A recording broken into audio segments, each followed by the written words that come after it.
कहानी का नाम है बांस के गणेश जी। 25 वर्षीय एक युवक सुदर्शन नूतनपुर गांव में रहता था। वो गणेश की मूर्तियां बनाकर उन्हें बेचता था। उसने अपने पिता को खो दिया था और उसकी माँ बिस्तर पर बीमार पड़ी रहती थी। वो बोल तो सकती थी, लेकिन अपना शरीर हिलाने से माजूर थी। एक दिन की बात है। माँ, गणेश उत्सव निकट है और मैं गणेश प्रतिमाएं बनाने में लगा हूँ।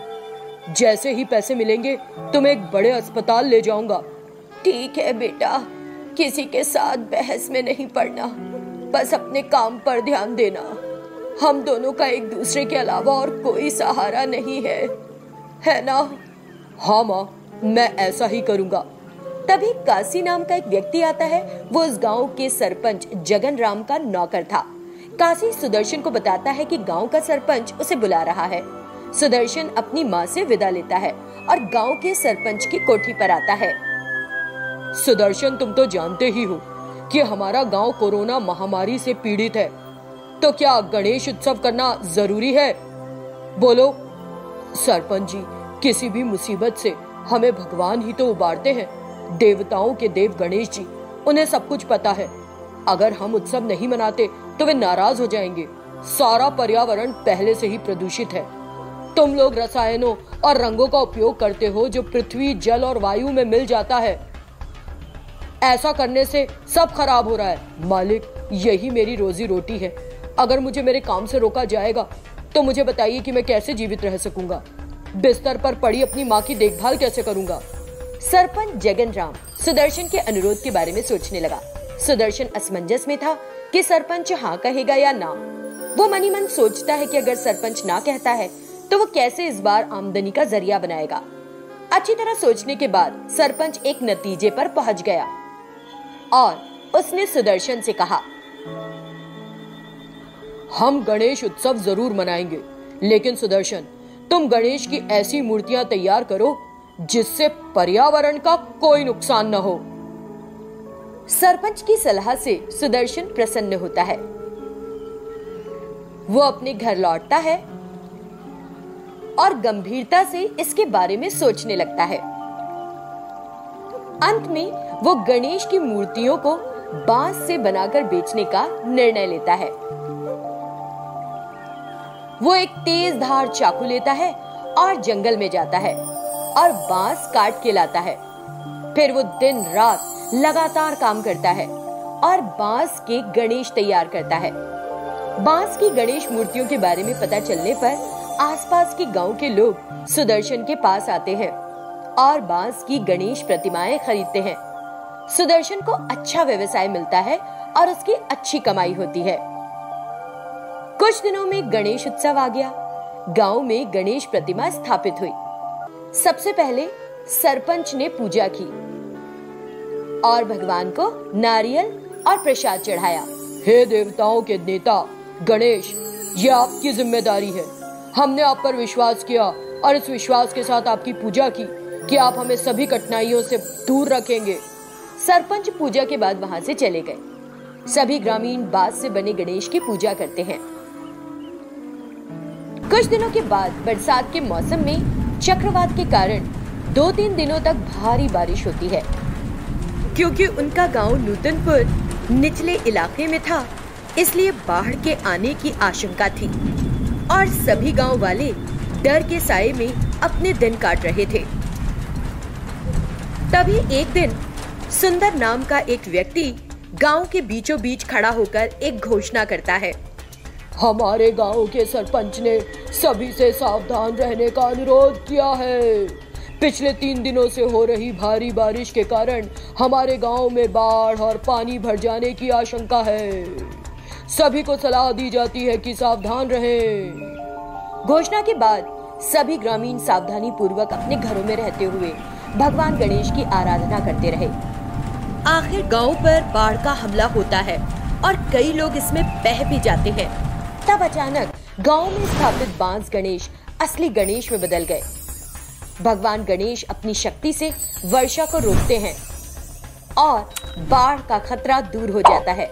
सभी भगवान गणेश की पूजा करते हैं और उनका आशीर्वाद लेते हैं। कहानी का नाम है जायंट रोबोट। सीनिया नाम का एक मजदूर अपनी पत्नी शारदा और बेटी वर्षा के साथ देवापुर गांव में रहता था। एक दिन जब सीनिया अपने काम से लौट रहा था तो उसे एक पेड़ के नीचे एक चमकता हुआ रोबोट दिखा। उसे वो रोबोट पसंद आया और उसने वो रोबोट लाकर अपनी बेटी को दे दिया। वर्षा उस रोबोट के साथ खेलने लगी। तब सीनिया अपनी पत्नी के पास जाकर पूछने लगा, शारदा, क्या तुमने कपड़े और बाकी चीजें पैक कर दी? नहीं, जरा मेरी बात तो सुनो। अगर किसी ने हमें इस गांव से निकलते हुए देख लिया तो वे हमें उस विशालकाय दानव के पास भेज देंगे। अगर हम यही रुके रहे तो हम कुछ और दिन तो जी सकते हैं ना। तुम जो कह रही हो वो ठीक है, लेकिन अगर हम बिना किसी की नजर में आए गांव से निकल जाते हैं तो हम अपने जीवन के अंत तक जीवित रह सकते हैं, ना कि सिर्फ 4 दिन। लेकिन जब पूरा गांव जागा हुआ है तो हम ऐसे में कैसे निकले? गांव में हर रोज एक आदमी को उस विशालकाय दानव के पास भेजा जा रहा है। मुझे समझ में नहीं आ रहा जी, हम क्या करें? पहले तुम कपड़े और जरूरी चीजें पैक कर दो। मैं सोमनाथ के घर जा रहा हूँ, वहाँ गांव के सभी बड़े मिलने वाले हैं आज। ठीक है?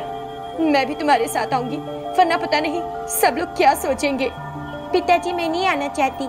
मैं घर पर ही रहूंगी और इस रोबोट के साथ खेलूंगी। वैसे भी मैं उस दानव से नहीं डरती, बिल्कुल नहीं डरती। एक दिन आएगा जब हम सभी को उस दानव से डरना होगा। शारदा और सीनिया एक साथ सोमनाथ के घर पहुँचे।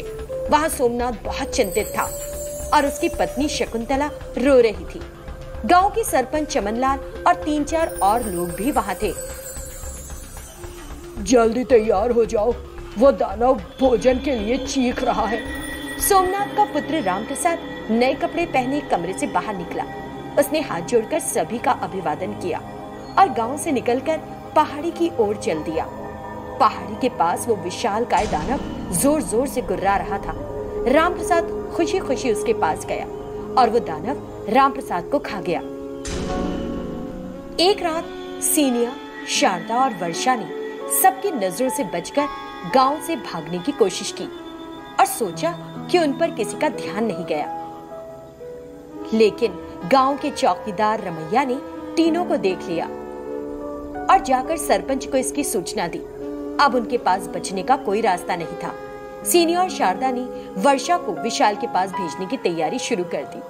जल्द ही मेरी प्यारी बेटी का जीवन खत्म होने वाला है। अपने जीवन में बिना कुछ देखे वो उस विशालकाय दानव का भोजन बनने जा रही है। शारदा रोती रही। अचानक जो रोबोट वर्षा के हाथ में था वो एक बहुत बड़े रोबोट में बदल गया और सब उसे देखते ही रह गए। मुझसे डरो मत, क्योंकि अब तक मैं यहाँ नहीं था तो विशालकाय दानव तुम सबको डरा रहा था। आज मैं और वर्षा दोनों रात में उसके पास जाएंगे, फिक्र मत करो। वर्षा और रोबोट गांव के अंत में रह रहे विशालकाय दानव के पास पहुंचे। रोबोट और वर्षा को देखकर वो दानव बड़ा खुश हो गया। अरे वाह, आज मेरी भूख मिटाने के लिए 2 लोग आए हैं। बताओ पहले किसको खाऊं, किसको खाऊं? तुम पहले मुझे खाओ, क्योंकि ये तो बहुत छोटी सी लड़की है और तुम्हारा पेट खाने से नहीं भरेगा। मैं तुम्हारे लिए काफी होऊंगा। रोबोट की सलाह पर उस दानव ने रोबोट को खाने के लिए अपना मुंह खोला। रोबोट ने अचानक उसके पैरों को पकड़ लिया और उसे घुमा घुमा कर बहुत दूर फेंक दिया। विशालकाय दानव उड़ता हुआ गया और एक बड़ी चट्टान से टकराया। वो चट्टान टुकड़े टुकड़े हो गई। फिर वो दानव वर्षा को खाने के लिए आगे बढ़ने लगा। रोबोट ने उस प्राणी को जोर से मारा तो वो नीचे गिर गया। अब तक गांव के सभी लोग पहाड़ी के पास पहुंच चुके थे। उन्होंने रोबोट की मदद से विशालकाय दानव के चारों ओर लकड़ी जमा की और उसे जला डाला। उस दिन के बाद से गांव वालों को विशालकाय प्राणी का कोई डर नहीं रहा और वे सब आराम से रहने लगे। रोबोट वर्षा के साथ खेलते हुए उन्हीं के पास रह गया।